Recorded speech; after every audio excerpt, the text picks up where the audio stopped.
Hey guys, let's get started. Today we are talking about how to curb your cravings over the holiday season.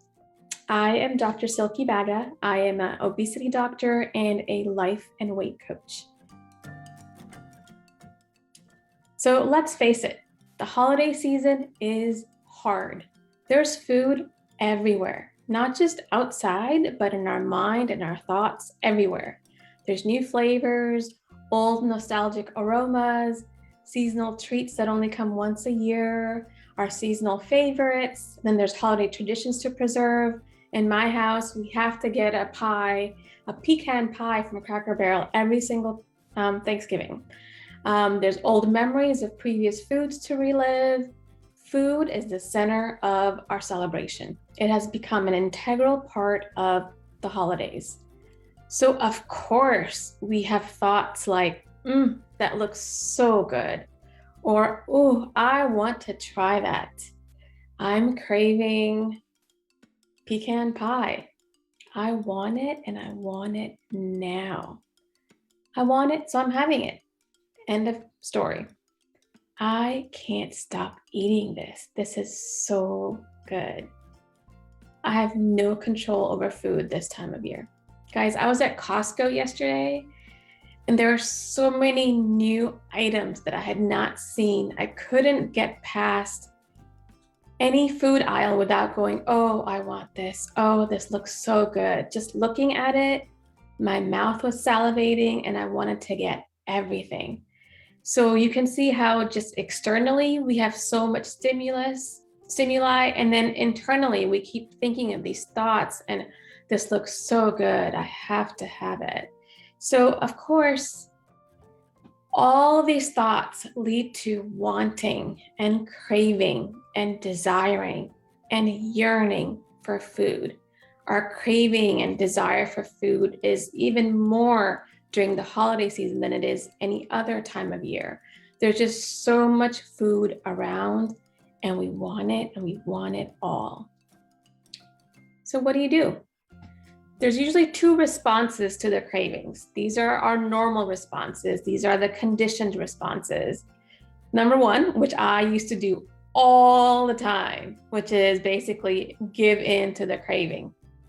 I want pecan pie, so I'm having it. And I'm putting some whipped cream and ice cream on the side. Give it to me now. And this is the response that is most conditioned in us. We have a stimuli of some sort, external or internal, which makes us think of food. That thought about food leads to a craving, and then we give in to that craving. Pecan pie, here I come. All right. The other option is to resist or avoid the craving. We fight the craving. We try and use willpower. This is also conditioned in us. It's like a mental tug of war. I want it. I don't want it. I have to have it, but I can't have it. Oh, it looks so good, but no, I don't want it. I don't want it. And so we create this mental chatter, and eventually that willpower that we think we have or we don't have eventually runs out, or we get tired of overthinking and having this mental drama, and we eventually give into it. And so our willpower runs out and we give in. The other option in this category is we avoid it. Oh, you know what? I'll just go on Facebook for a little bit. I'll zone out so I don't have to think about this food, or I'll go watch TV. My usual used to be reading a fiction book. Just escape in fantasy land and not have to worry about things. The problem with that was the craving was still there. The second I came back to zoning in from zoning out, I was still craving the pecan pie. So resisting or avoiding the food does not help. Eventually we give in and we have the pecan pie. I want to give you an example here. So imagine you are in the pool and you've got a big old beach ball in your hand and you're trying to push that beach ball down into the water. You keep pushing it, but no matter how much you push, that beach ball bounces right back up. No matter how much you give it a shove, give it a push, it's going to bounce right back up, because that's the nature of the buoyancy of the ball. It's going to bounce right back up. That's how it works with cravings that we don't process. We resist them, we avoid them. And so it's like a beach ball. You're trying to push it in. No, I don't want it. I don't want it. I'm going to be good. But the ball bounces right back up because we keep resisting it. And the more we resist, it just comes back up. Okay. So these are our conditioned responses to cravings, and they don't work. So what can we do? Well, there is a third way, and no one teaches us this way. We have not been taught how to do this. Everyone just tells you, oh, you just need more willpower. But that's not the case. There is a third way. And that third way is to be with the craving in your mind and in your body. I know this sounds way too simplistic and way too easy. And you're like, I waited this long to listen to this, to just be with my craving. What the heck does that even mean? Well, let's go further. So what do I mean by be with the craving? So this is our third option. Instead of giving into the craving or fighting it or resisting it or escaping and hiding from it, we want to be with the craving. Let it become the thing you focus on. Pay attention to the craving. Just like you pay attention to your breathing, in and out, you can focus on your craving. I'm telling you to be with the craving, but where exactly is the craving? To focus on the craving, we have to know where it is. I'm asking you to focus on a craving, just like I'm asking you how you can focus on a breath. Focusing on breath is easy. You can feel your breath at the nostrils, at your chest as your chest rises and falls, in your abdomen as it goes up and down. It's fairly easy to focus on the breath. But where the heck is a craving? How do I focus on a craving? So, a craving is a feeling. Like yearning, desire, want. Those are all feelings. I'm feeling chocolate. I want to have pecan pie. So it's a feeling, and feelings reside in our body.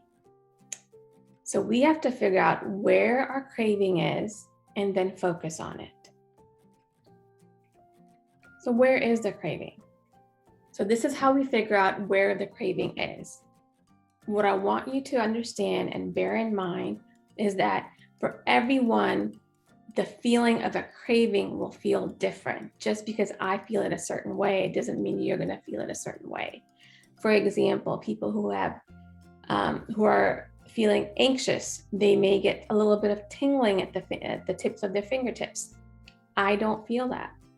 For me, it's more in my chest where I feel thumping, heartbeat, and all that. So what does a craving feel like, and how to actually feel the feeling?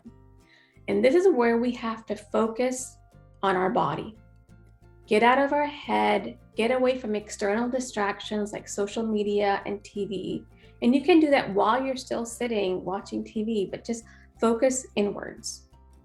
And start with becoming aware of your breath. Breath going in and out. And as you're becoming aware of your breath, become aware of what you're doing. If you're sitting, become aware that you are sitting. So you're going to take some breaths in and out, and you're going to become aware of your body and what it's actually doing. So feel the seat underneath you. Become aware that you're sitting. Become aware that you're breathing. And then do a body scan. Start from your head and go all the way down to your toes, one area at a time.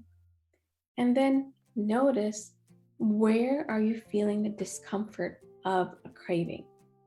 Where is the craving for you? Are you able to describe it? What is this feeling of a craving, and where is it in your body? So I'm going to tell you what a craving feels like to me. Okay. I feel it in two areas. First of all, I feel it in my throat, in the back of my mouth. I feel like I salivate a little bit more. I also either will feel a little bit of scratchiness, itchiness, little tickle in the back of my throat, and I also feel a bit of gnawing that's not comfortable. So, but it's all in the back of my throat and also my, back of and upper chest area. I also feel it in my chest. I find that my breathing gets a little bit more shallow and I breathe a little bit more faster. Along with that, I get very antsy and restless. Like I have to get up and go get away.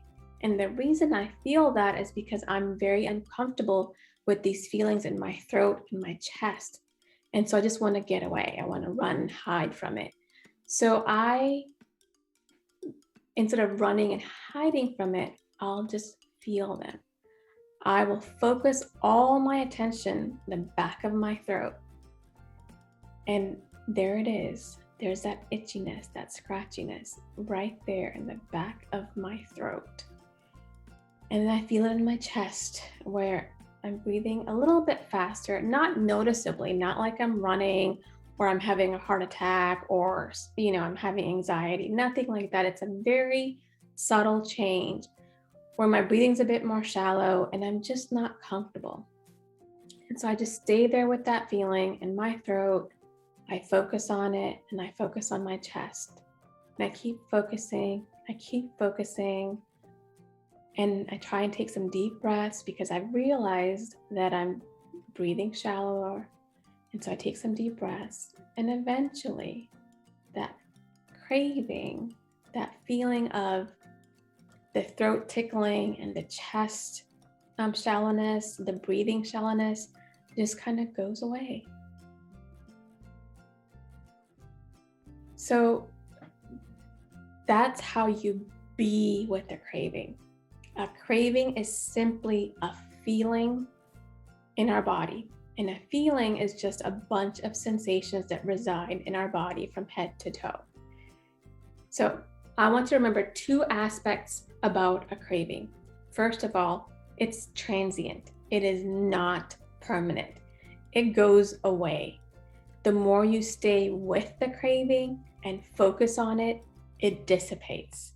It does go away.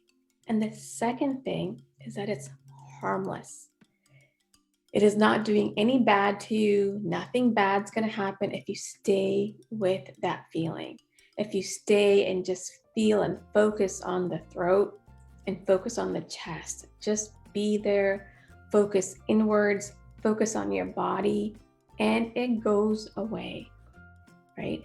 But this is a response. To be with the craving is not something that we've been inherently taught, either in school or from our parents. It's just something that's never been introduced to us. So yes, of course, it's not conditioned in us, but we can totally do it. All right, so just be with the craving instead of running from it, instead of giving into it, instead of hiding from it, instead of avoiding it, instead of pushing it down like you're pushing a beach ball down. Just be with it and it'll go away and it's completely harmless. So just be with that craving. Nothing's gonna happen if you don't go for that pecan pie.